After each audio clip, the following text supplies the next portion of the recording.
E aí pessoal, beleza? Hoje a gente tem esse Marantz aqui pra fazer. Pra fazer não, tem que terminar. Faz um tempo já que eu tô com ele aqui. Eu vou contar a história dele meio rápido. Ele é de um amigo meu que tem uma oficina de ar-condicionado de carro. E eu fui na oficina dele pra consertar o ar-condicionado do meu carro e acabei vendo esse receiver lá no meio das coisas dele lá. Tava meio jogadão lá. Aí conversei com ele e tal, e ele não tinha interesse nenhum em vender, ele era bem apegado com o receiver aí. Mas o receiver tava cheio de problema. Aí eu falei com ele sobre arrumar tal, ele concordou e me disse que o defeito dele era que ele só funcionava deitado. Deitado no caso de ponta cabeça, virado ao contrário. Aí quando eu cheguei na minha bancada acabei vendo um monte de coisas lá, né? Bom, antes de abrir ele, eu tentei funcionar ele desse jeito que ele tá aqui. Ele realmente, ele acendia as luzes e tal, mas os ponteiros aqui ficavam... esse ponteiro ficava lá no canto e tal. Não funcionava, só acendia as luzes aí, era um dos defeitos mais estranhos aí que eu já vi. E aí você dava um ângulo nele para qualquer lado aí, ele funcionava. Só que quando eu abri a tampa dele, que eu vi que ele estava sem o amplificador. Em algum momento alguém foi tentar arrumar, não sei o que fizeram aí, arrancaram o amplificador inteiro fora, depois eu mostro. E ele também não sabia disso. Aí ele me falou que ele ligava, ele tem alguns amplificadores lá, algumas potências lá no amplificador de potência, ele ligava a saída de REC no amplificador de potência para ouvir ele. É assim que ele sabia que estava funcionando, que virando ele de ponta cabeça ele funcionava. Porém na saída de REC não funcionava nenhum desses controles aqui, né? De equalizador, nem o volume, nada funcionava, os filtros. E aí eu comecei a arrumar ele aos poucos, né? Faz um tempo, já faz meses aí que eu tô arrumando. Vou pegando ele só de vez em quando eu tô com tempo aí eu pego ele, faço mais alguma coisinha, procuro mais algum defeito. Dei uma boa limpada nele, a frente dele tá muito melhor do que tava. Com o tempo eu fui vendo as mudanças, ele tá ficando bem mais bonito, né? Então agora eu vou explicar o que eu já fiz nele aqui e vou filmar a montagem do amplificador que eu vou colocar aqui nele. Eu vou mudar a câmera aqui pra gente ver a parte de dentro dele. Aí tá aí a parte de dentro dele, também limpei bastante, né? O defeito dele só funcionar deitado lá, eu procurei bastante o problema aqui na fonte, não tava conseguindo encontrar. Aí eu decidi refazer a solda da fonte inteira. Aí refiz todas as soldas dela, tirei a placa aqui, ressoldei tudo, limpei a placa. Eu não conseguia encontrar nada, nenhuma solda partida, não achava nada. Mexia nos componentes e ele não voltava, né? Refiz a solda da placa, começou a funcionar normal, nessa posição aqui, né? Aí fui descobrindo outros defeitos. Por exemplo, o pré, não funcionava nada. Ele tem uma saída ali de pré-out, que ele passaria por todos os controles aqui, inclusive pelo volume, né? Seria mais interessante para esse meu amigo mandar para o amplificador de potência, mas não funcionava. Procurei o defeito, era um regulador aqui da fonte que estava queimado, um resistor dele lá também. Eu não encontrei o transistor que consta no manual dele, mas substituí por um chip, acho que era um chip 41, acho que era um NPN. Aí o controle aqui voltou a funcionar. Depois disso, com o pré funcionando, depois de um tempo eu vi que ele tinha um ruído no pré, ele começava a dar uns estalos. Fui seguindo o som aí, deu bastante trabalho também, mas consegui encontrar esse problema, que era esse transistor aqui, ó. É um cara bem diferente aí. Não sei se dá pra ler o nome dele aí. Ele é um par diferencial. Ele tem os dois transistores no mesmo invólucro já, né? Bom, aí com o pré funcionando, descobri que o FM estéreo não funcionava. A princípio a luz não estava acendendo, eu substituí a lâmpada aqui, né? A lâmpada dava umas piscadas e o FM estéreo não funcionava. Com o manual de serviço dele eu fui tentar dar uma calibrada, não tenho equipamento de gerador de radiofrequência aqui para fazer uma calibração legal nele, mas eu fiz o que eu consegui aqui. E o problema do estéreo era a regulagem dessa bobina aqui. E nessa daqui, se a gente não presta atenção também no manual de serviço, a gente não percebe que ela tem uma regulagem aqui em cima e por baixo da placa, a placa tem um furo, ela tem outra regulagem lá. E é lá que você ajusta o centro do ponteiro aqui e o ponto do FM estéreo. Então é com a regulagem de baixo lá que eu consegui acertar aqui. E calibrei também, tem um ponto de teste aqui, que a gente tem que deixar regulado, se eu não me engano, com 17 kHz. Eu tentei colocar o frequencímetro aqui e estava difícil chegar, aí eu liguei o analisador de espectro do osciloscópio e vi que ele tinha muitas harmônicas, né? Mas a fundamental aí era de 17 kHz. Consegui ajustar, em um desses trimpotes aqui, eu acho que eu ajustei esses 17 kHz aí exatos. E agora então ele está funcionando, pré-FM e tal. O AM dele ainda não está funcionando. Já tentei bastante coisa aqui. A princípio o CI que faz o AM todo é esse cara aqui. Eu comprei um outro, já coloquei no lugar e não funcionou. Achei que fosse ser mais simples, né? Com o analisador de espectro em alguns pontos do CI aqui, que eu olhei no esquema, eu consigo ver as frequências mudando aqui, né? Eu consigo ver a sintonia, né, no analisador de espectro lá. Depois ainda vou tentar procurar mais um pouco por esse defeito aqui do AM. O dono dele nem se interessou por isso, porque acredito que ele nem vai usar, né, o AM, mas é legal ver tudo funcionando aí. Agora, quanto ao amplificador dele, se o amplificador fosse meu, eu acredito que eu iria tentar refazer as placas, né? Tentar encontrar um dissipador, acho que o dissipador ia ser o maior problema aqui. Ia tentar fazer o mesmo amplificador. Mas isso aí ia ser mais demorado ainda, ia ser custoso. Não sendo meu, sendo um serviço para outra pessoa, isso não iria compensar. Então eu precisava de um amplificador que fosse muito pequeno para pôr aqui e que pudesse ser alimentado com mais e menos 50 volts, que é o que o aparelho fornece aqui. E ele tem um transformador gigante aqui, meu. Acredito que o amplificador vai ter corrente de sobra aí pra tirar um som legal.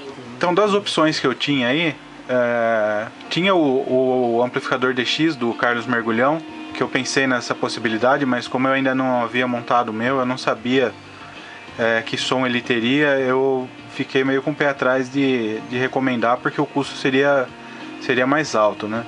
E ainda teriam que ser feitas algumas modificações para ele trabalhar com uma tensão acima do máximo que o Carlos produz dos amplificadores lá para funcionar.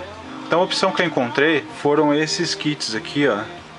Eu acredito que quem curte eletrônica aí e tá ligado nos kits que andam vendendo por aí no Mercado Livre e tal, deve conhecer, né? Eu pedi para que ele comprasse dois, montei os dois. Acredito que a sonoridade não vai ser igual ao amplificador original do aparelho, mas eu acho que seria um desperdício deixar esse aparelho aqui sem amplificador, né? Já que tá ficando tão legal aqui, vão deixar ele totalmente usável, é só para ele plugar as caixas de som ali e ouvir. Do jeito que ele tava quando eu encontrei ele lá na oficina até agora, ele já melhorou muito. Seria uma pena finalizar ele sem a parte de potência, né? Então é ela que eu vou começar a fazer hoje aqui. E vou filmando, explicando como que eu tô fazendo aí. A primeira coisa que eu tenho que fazer é um suporte aqui para fixar as placas e o dissipador de calor, porque ele também não tem suporte nenhum, tem só os furos aqui. Eu vou ter que encontrar uma maneira de fixar tudo isso aí. Eu já comprei uma placa de alumínio, já dei uma riscada nela aqui com a posição que eu vou colocar a placa. Já cortei ela no tamanho para encaixar aqui.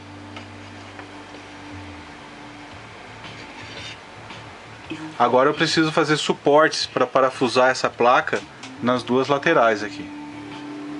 Além de toda a furação aqui para fixar as duas placas, né?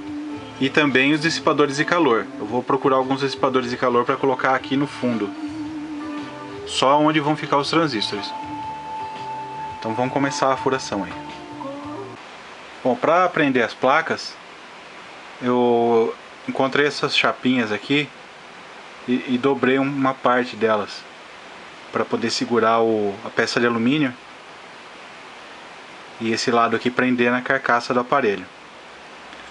Essas peças aqui, para quem assistiu a montagem do DX Classic, essa é a parte onde ficava a placa do amplificador, que eu recortei e deixei aquele buraco. Guardei essas pecinhas aqui, achei que poderia ser útil em algum momento e já está sendo, né? E como que eu estou dobrando elas?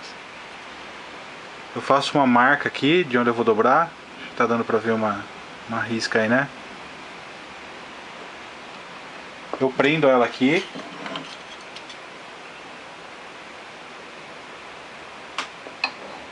Deixo bem presa. E depois com esse lado aqui desse martelo, eu vou entortando ela.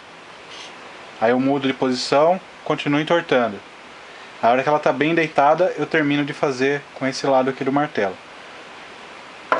Não é a situação mais ideal. Se eu começar a bater muito forte, eu posso quebrar a morsa, né? Então tem que ir fazendo com paciência, bem de leve. Bom, eu terminei a fixação da chapa de alumínio aqui, onde eu vou colocar as placas dos amplificadores. Terminei os suportes aqui, né, dos dois lados. Ficou bem firme. Usei os mesmos pontos de fixação originais. Mas ontem, como deu o meu horário aqui, eu moro no edifício, então aqui tem um horário que você pode fazer barulho, né? No meu caso aqui até 5. Depois disso eu não posso mais ficar usando furadeira, essas coisas. Então como ontem deu o meu tempo que eu não podia mais fazer barulho, eu deixei isso aqui de lado. Então eu fui tentar dar uma melhorada na iluminação do receiver aqui. Vou virar aqui um pouquinho. Tinha algumas lâmpadas queimadas nele quando ele chegou aqui. Eu troquei algumas delas. Se eu não me engano aqui são 5 lâmpadas. Eu troquei 3 delas e 2 ficaram as antigas. Mas ele estava com uma parte meio escura no painel e tal. Aí eu resolvi trocar todas as lâmpadas, mesmo essas 2 aí que ainda estavam boas, porque logo elas poderiam queimar. E um problema muito sério em receivers antigos é que com o calor das lâmpadas aqui, o refletor de plástico que tem atrás deles fica muito ressecado. Então quanto menos mexer, melhor, porque você sempre vai quebrar alguma travinha, alguma coisa com plástico ressecado, né? Eu gostaria até de colocar LED, mas eu fiz um teste com LED, com uma lâmpada LED de carro aqui, uma lâmpada daquela torpedo, né? Que o tipo de lâmpada que usa aqui é aquela tipo fusível, ela parece um fusível. Mas eu não gostei do tom, como a lâmpada torpedo era branca, eu não gostei do tom que ficou do azul, né? Porque esse plástico aqui, o faceplate aqui embaixo, aqui onde ficam os números do faceplate do dial aqui, ele é de um plástico azul. Não sei se é acrílico, mas ele é azul. E com o tom amarelado das lâmpadas, ele fica um pouco mais esverdeado. Não sei exatamente o nome dessa cor aí, né? Não sou muito bom em nomes de cores aí, em definir cores. Talvez ciano, né? Cor do cartucho de tinta, sei lá. Mas enfim, esse tom de cor é muito clássico dos Marantz. E deixando mais azulado eu achei que não ficou legal. Ia dar uma quebrada nisso daí.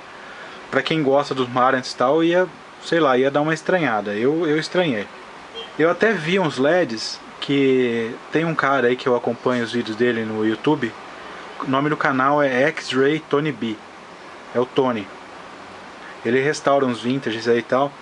E faz pouco tempo aí ele restaurou o Marantz e ele colocou uma iluminação de LED, uma lâmpada warm white, né, que é um LED mais amarelado que tem um tom parecido com as lâmpadas incandescentes.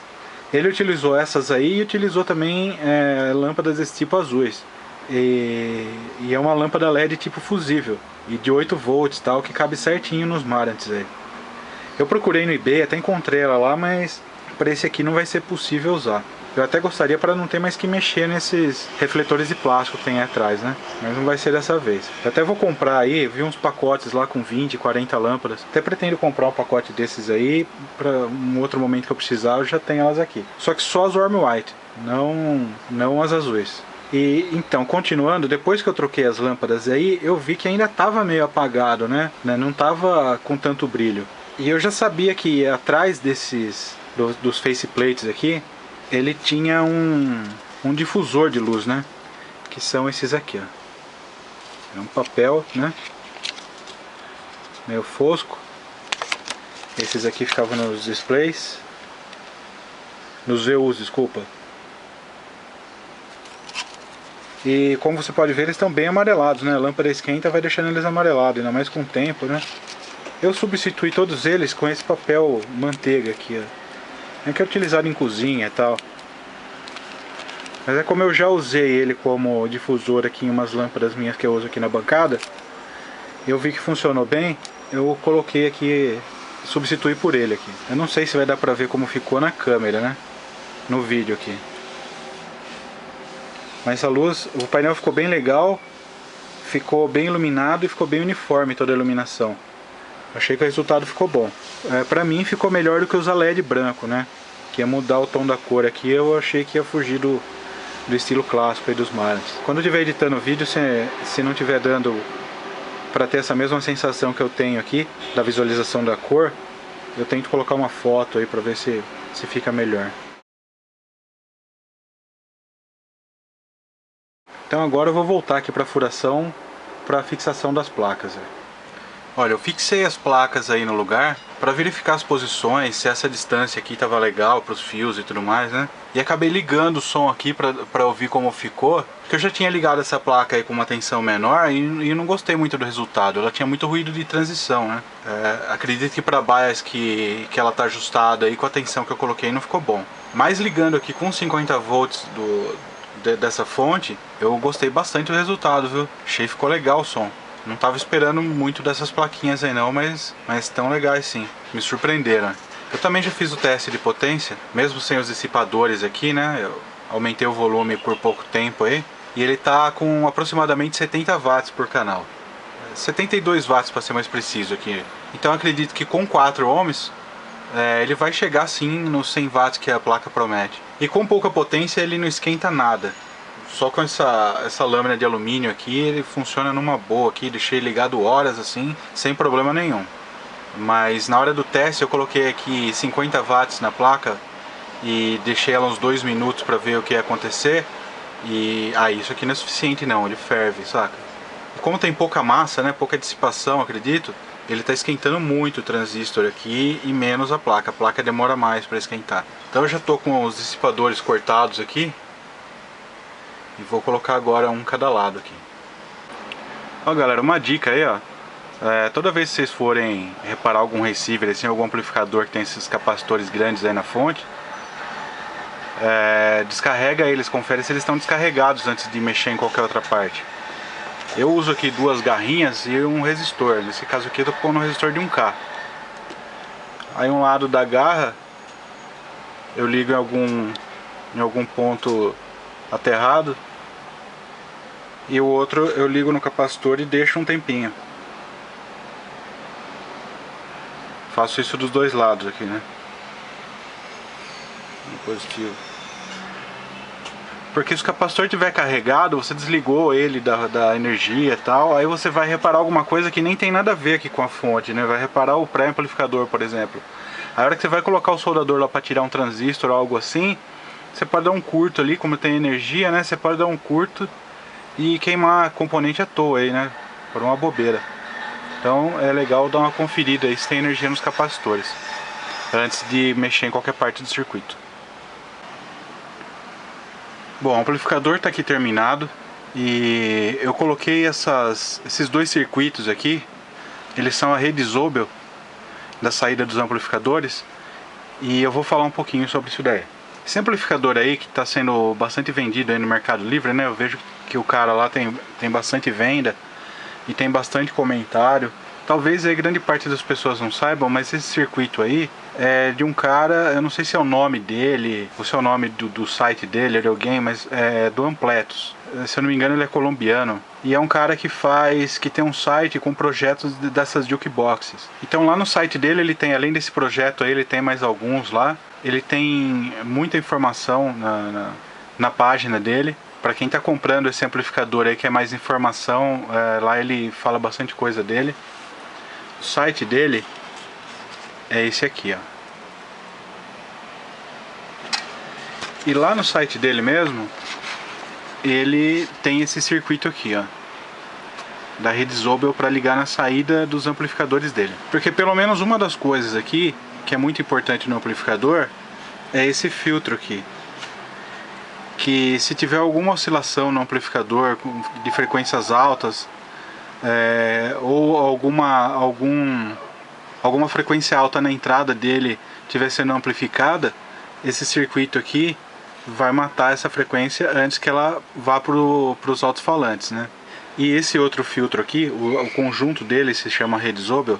Esse outro filtro, segundo a explicação dele aqui, né, ele deu uma explicação bem resumida aqui que eu achei legal.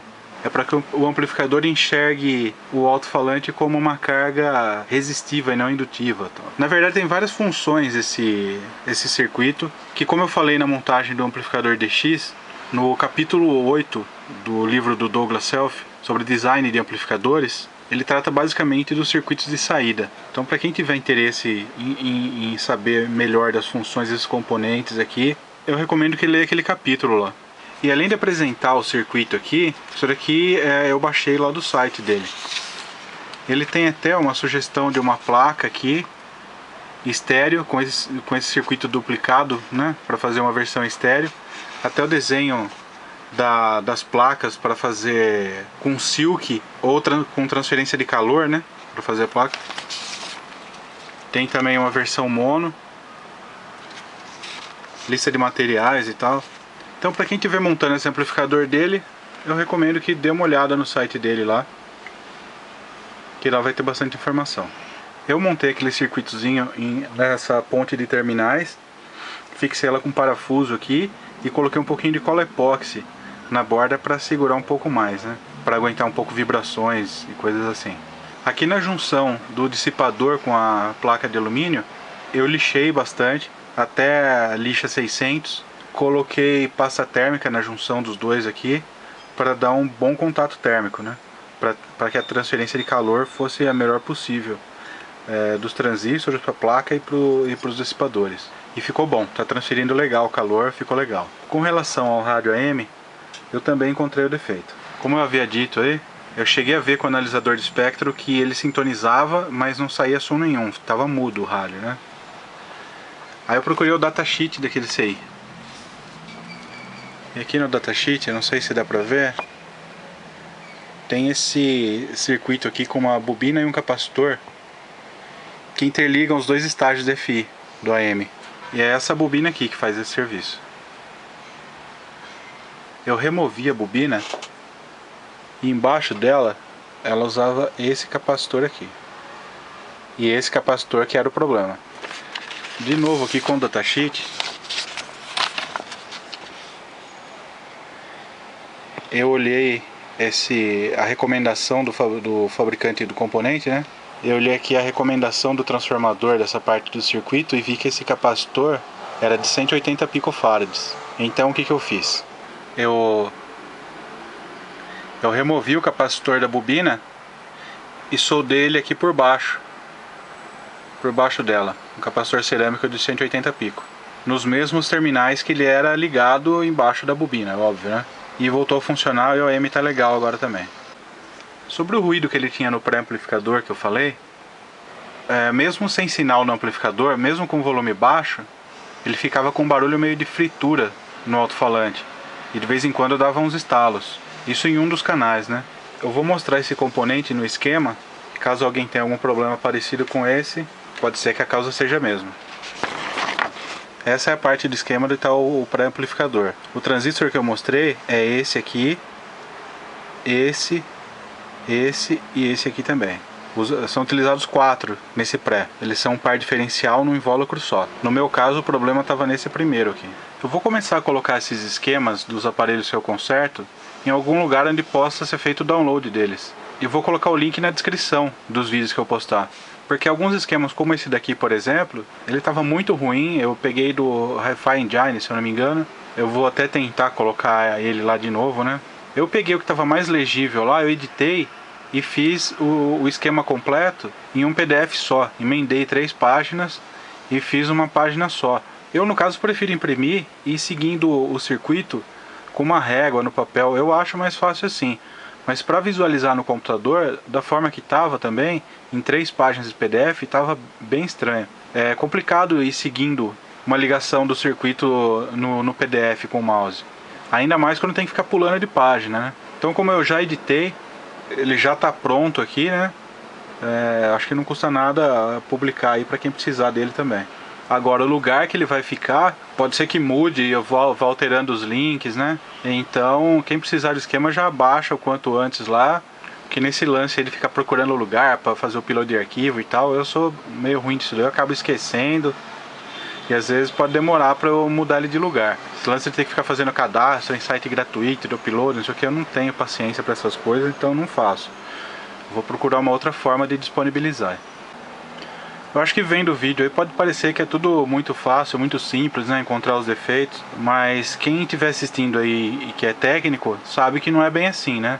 Então, para quem está começando aí com a eletrônica e estiver apanhando bastante de um defeito aí, isso é normal, é assim mesmo. Às vezes um defeito como esse do AM aí, ou mesmo do pré-amplificador, pode ser que você fique até mais de um dia em cima dele aí E depois do nada vem um insight aí na sua cabeça e você fala, porra, como que eu não pensei nisso antes, né? Mas é isso daí, é desse jeito mesmo que acontece. Às vezes você fica dias aí procurando algum defeito que tá complicado de encontrar, e aí quando você encontra é alguma coisa como nesse caso do AM aí, né? Um capacitor cerâmico de 10 centavos, velho. E quando você vai passar o valor do conserto pro cliente, ele acha um absurdo cobrar tanto para trocar uma pecinha de 10 centavos, né? É comum também isso daí. E para quem tá vendo o vídeo e não conhece de reparação, são coisas assim que dificultam o orçamento. Porque às vezes para você realmente encontrar o problema e saber exatamente o que você vai ter que fazer, você pode perder muito tempo procurando. Tal do orçamento é uma coisa complicada. Tobacco road, so you know, tobacco road. Talking about a road, yeah. Tobacco road, Lord. Talking about your road. Talking about my road. Talking about a back road. Talking about a road. It's home. Motor 595 5777.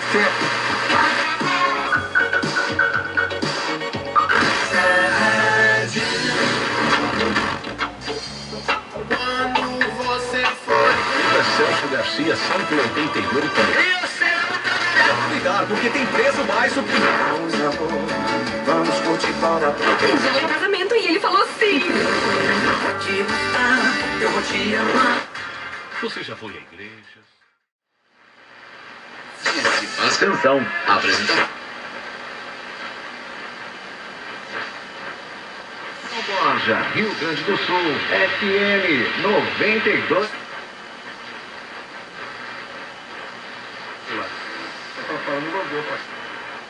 DYD 890 F da Quilohertz, Rádio Mulher Lins. Seja feita a tua vontade. Legal. Bom galera, então tá aí, mais um aparelho finalizado. Só como curiosidade aí, eu fui dar uma olhada no manual dele e olha o que eu acabei encontrando.